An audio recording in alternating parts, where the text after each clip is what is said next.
Hubungan Cina dan Taiwan kembali memanas dalam sepekan terakhir. Jika situasi memburuk, maka Indonesia bisa merasakan banyak dampak pahit.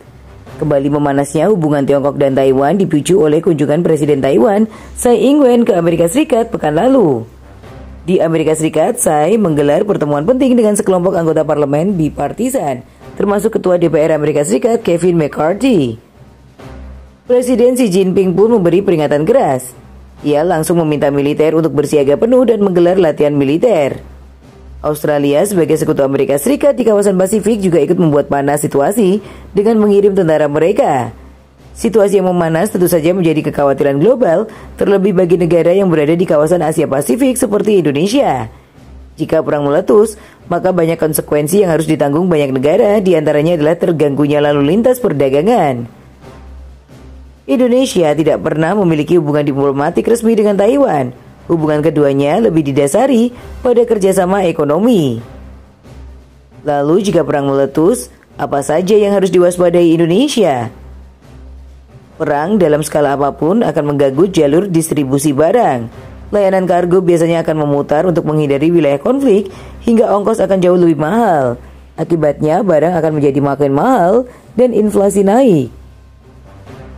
Cina adalah eksportir terbesar di dunia dengan share hampir 14%. Aktivitas ekonomi Cina bisa saja terganggu dan konsumsi masyarakat Tiongkok bisa lesu.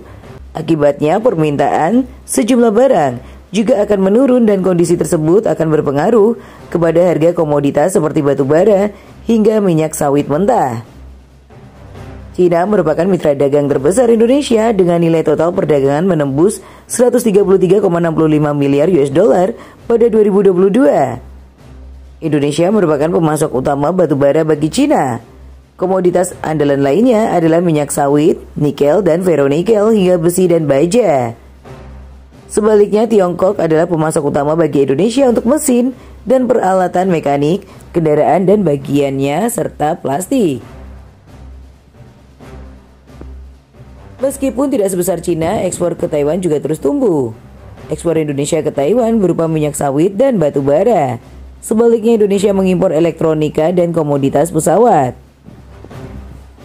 Cina menjadi investor asing terbesar pada kuartal 4 2022 dengan investasi menembus 3 miliar US dollar.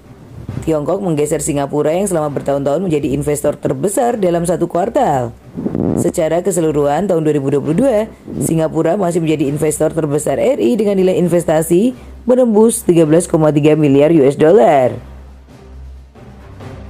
Jumlah warga Tiongkok yang mengunjungi Indonesia cukup besar sebelum pandemi.